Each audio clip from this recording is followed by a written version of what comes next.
May mga nagsasabi po mga kaibigan na madaling sabihin daw pero mahirap gawin. Yung sinasabi nating clustering. Na yun po ang paraan para mapababa po ang presyo ng bigas na makakarating po doon sa consumer. Pero hindi ibig sabihin na mahirap gawin ay hindi na natin isasagawa. Ang totoo po, bakit mahirap gawin? Sapagkat ang dapat manguna po dyan na siyang magpapatupad nito ay ang pamahalaan. Pero hindi naman sila kumikilos. Totoo, mahirap gawin kung tayo-tayo lang. Pero mag-umpisa po tayo. May mga nakausap na po kami na gustong magsimula at yan po ay aming isasagawa. Direkta po mula sa magsasaka, farmer cluster, direkta dun sa consumer cluster.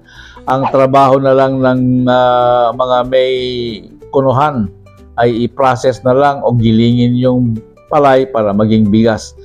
At sila po ay wala na silang storage, hindi na sila mamimili. Direkta, kaya pong gawin. Kaya.